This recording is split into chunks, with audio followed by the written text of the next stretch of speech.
All right, Coward, do you think it's fair to blame Kaepernick's girlfriend for the Ravens not signing him? Well, Ray Lewis is saying that's the reason. So, if Ray says it, I would believe him. I don't think Ray's making it up. It didn't help.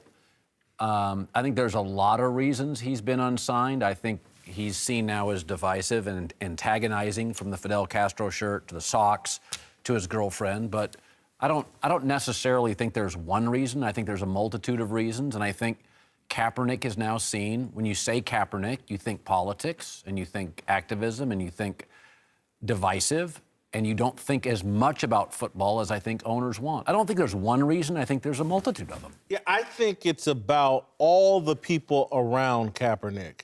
It's like, if you're a football person and Kaepernick's girlfriends, his friends in the media, the people in the media that have no connection to Kaepernick but think it's their job to vilify anybody that has a critical word to say about Kaepernick, that scares people, because football is not a PC environment.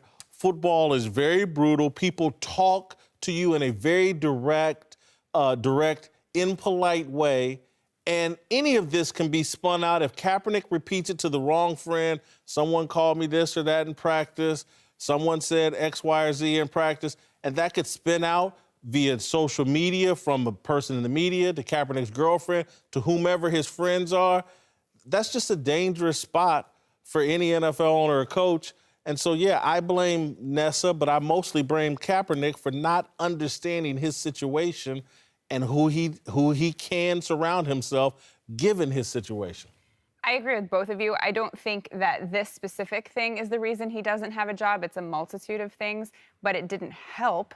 And I also look at, I have no problem with people fighting for what they believe in and protesting and raising awareness, but I think it has to be done with a sense of maturity, and I don't think that picture was a very mature way to go about things. Like, what was she hoping to achieve by this? There's another way to say it that will reach more people and have a bigger impact than insinuating that someone is a racist in that kind of a picture.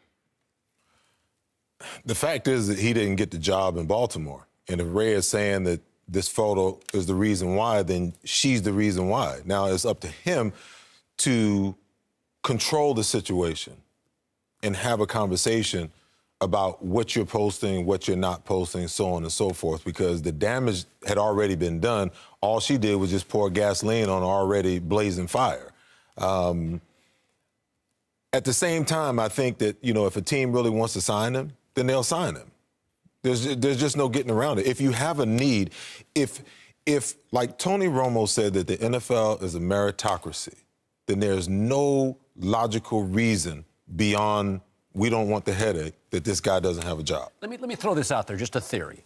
It did feel like Kaepernick had a lot of support for about 3 months, 3 to 4 to 5 months. It really felt like kind of everybody was sort of like, give this kid a chance. And then that happened with his girlfriend. And then there was the Miami situation with the Castro shirt. And then there was the rally, which wasn't really empowering. It feels like he had this momentum, but he's lost it. And has he lost it because there's a sense that, he's not doing himself any favors now? Like, we were behind him, but now the shirt, the girl, and I'm just throwing this out there. It does feel like he's lost momentum since that Baltimore situation for the last month. I don't think he's owning it. Like, he's not taking control of the situation. He's not taking control of the people that he has around him. Right. He's not taking control of the message. And you've said this many times, he doesn't talk about football. He doesn't even talk about this. I would love to see him do a sit-down interview with someone and just hash it all out. Like, we just haven't had that moment. Go live even, if you don't want it edited. Right. Here's me talking live. He's playing the martyr and staying silent and allowing all the other people that have no connection to him, really, other than, hey, this is good for my media brand, he's allowing them to do all the talking. And you're right, he's not owning it. Again, he's being compared to Muhammad Ali, and it just baffles me because Muhammad Ali never stopped talking, ever. Anybody, he would go confront his critics. Well, generally, if you look at people historically that have taken strong stands, they do talk.